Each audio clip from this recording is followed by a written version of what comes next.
Greetings, wonderful people. I have been on the water every single day for a number of days, and I'll be on the water every single day after today.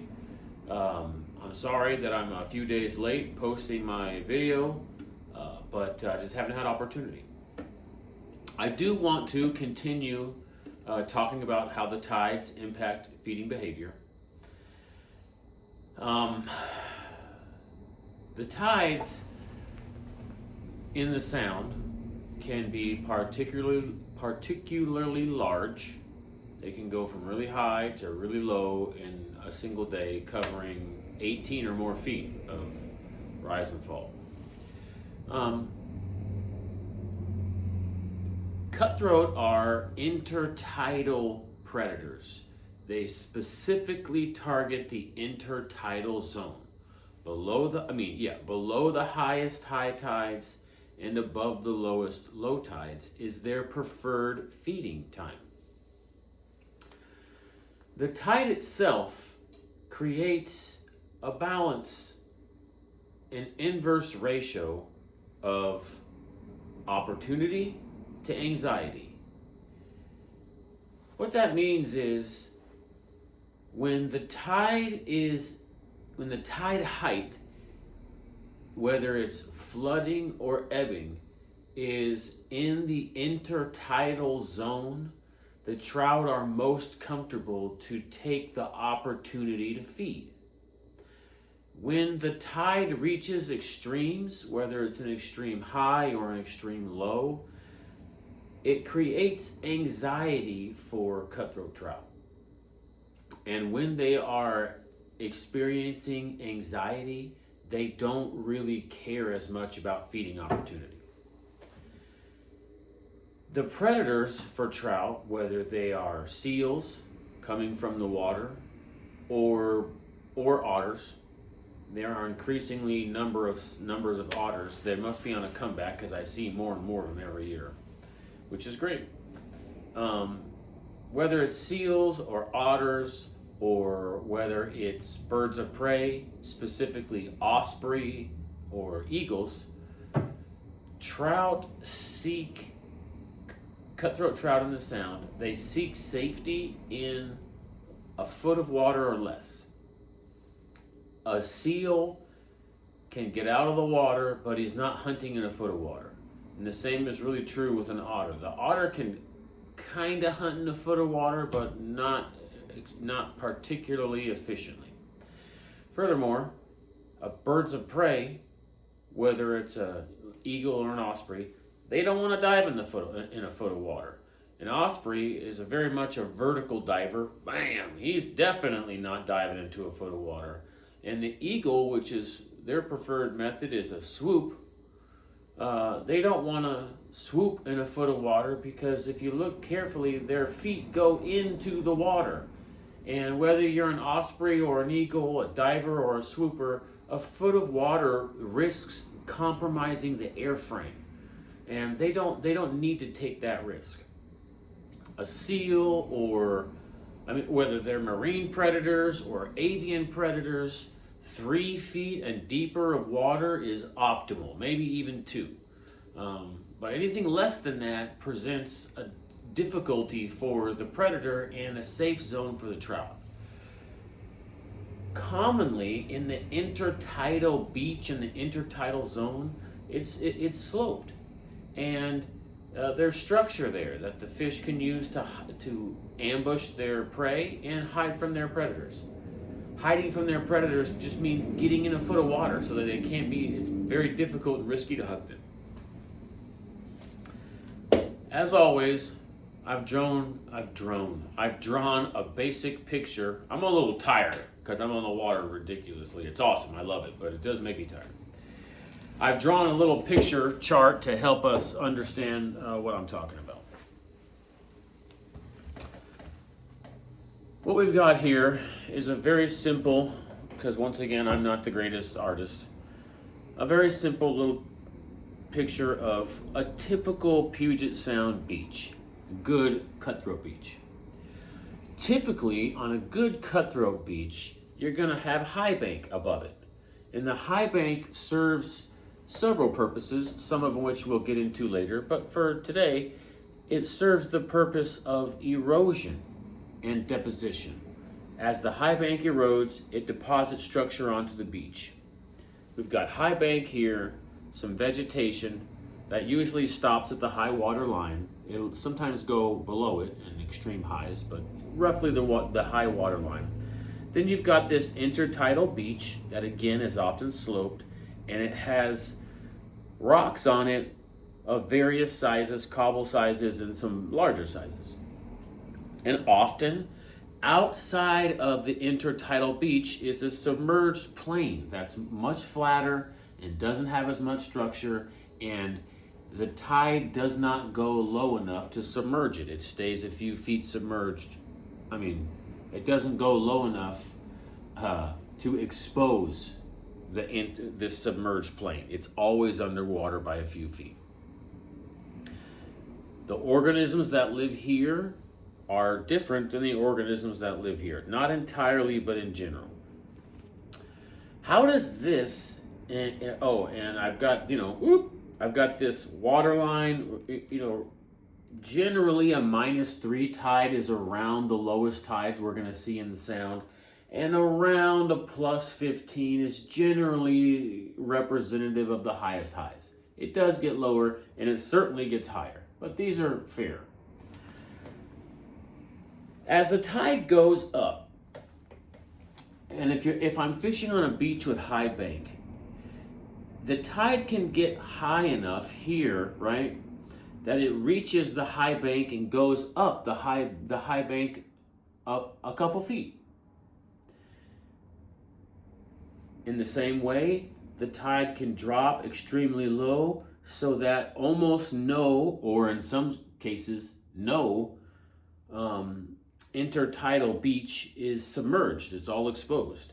And all that remains is a few feet, maybe 1.5 feet or 2 feet or 3 feet, sometimes it varies, of this long submerged plain that also doesn't have nearly the structure that the intertidal beach does.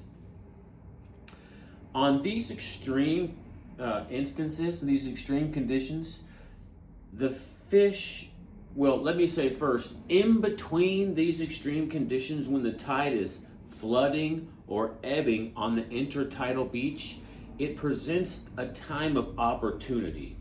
Because if the tide is here, the fish can be in a foot of water and still, watch for what's going on with their predators and take the opportunity to get prey.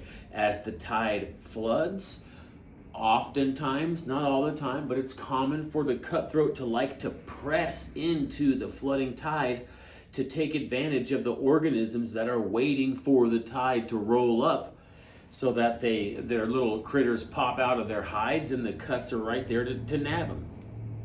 Conversely, as the tide ebbs, the little critters are going back into their hides and holes, and it's not uncommon for them. I know this because I've watched both of these things for a long time. It's not uncommon for a little fish or a crab or whatever to want to go back into its crevice or hole, and the cuts grab it before it can. So they really patrol the intertidal zone between the extreme high and the extreme low, because that's a time that the tide is creating opportunity for them. But when the tide is up on top of the high bank, that's more of a time of anxiety, because they no longer have anywhere to hide. If the tide height is up so that a foot or more, 2 feet, is not uncommon, even more is not uncommon, but all it needs is a couple feet. If there's a couple feet of tide height, the water level on the high bank, well, now cutthroat don't have anywhere to hide.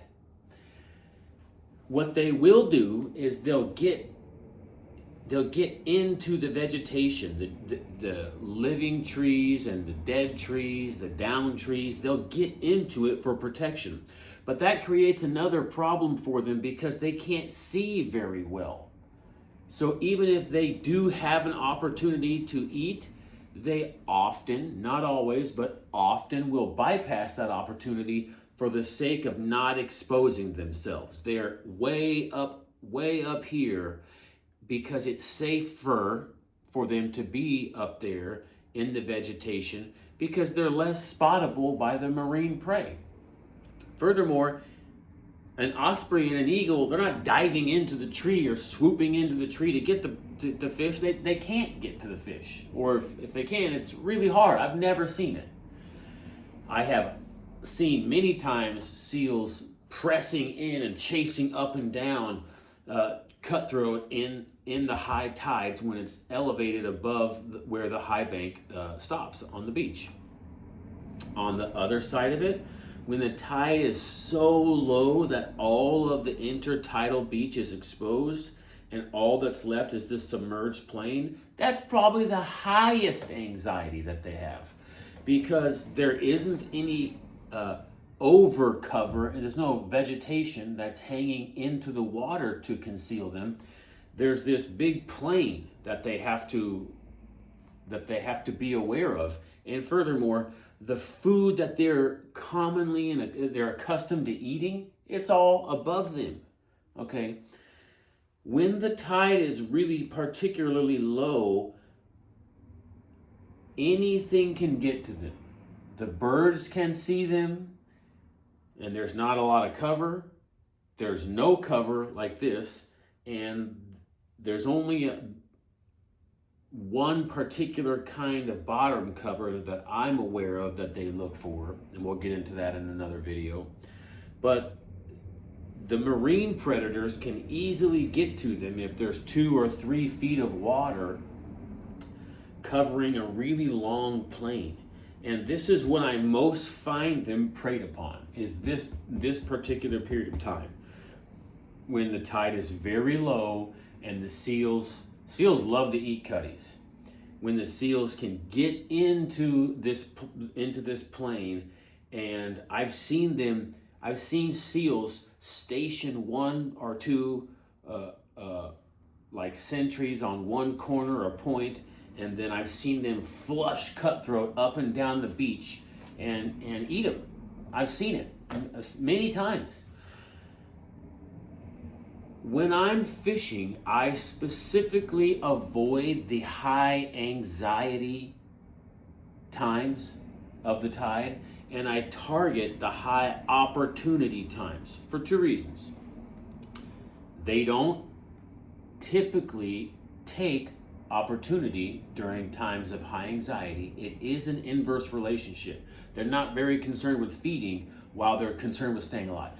And also, they are, if I'm way off, if the tide's way out here or if it's way up here, I'm still as far as I can be off the beach, and I have to pull them out of away from whatever safety they might have to get to the boat to fight them. And then in the release, they are at maximum vulnerability. So I love cutties. I want to catch them over and over, and I want their populations to grow. I'm really convinced that catch and release fishing has virtually no impact on their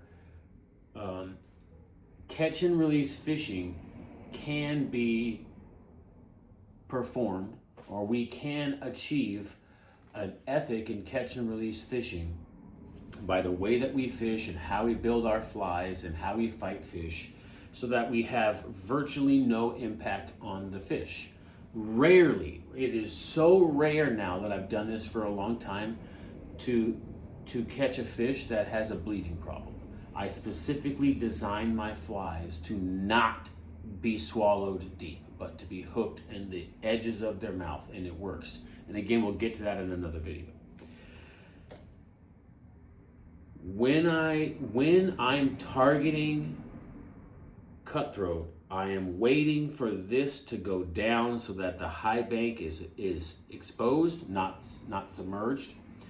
And this submerged plain is also not the only area that's submerged. I start fishing when the tide drops here, and I'm done fishing before it's at its absolute low. Does that mean oftentimes that I'm only fishing for 5.5 hours? Yeah. But in that 5.5 hours, we'll probably hook 30 to 60 plus fish. And then after that, if you're not if that's not enough for you, then you're being greedy. When we are targeting cutthroat, we have to understand this anxiety to this inverse relationship, inverse ratio of anxiety to opportunity. And we should operate within that ratio. Number one, because when the tide is creating opportunity, they're most likely to bite. But they're most likely to bite because they know when they're safest. And I don't want to imperil their safety any more than I have to catch them. I really appreciate the growing list of subscribers. I don't have a ton of subscribers, but those who do subscribe, I really appreciate it. And I appreciate you guys taking the time to watch these videos. I'm really trying to help everyone target them better and catch more of them. Thanks for listening, guys. Have a nice day.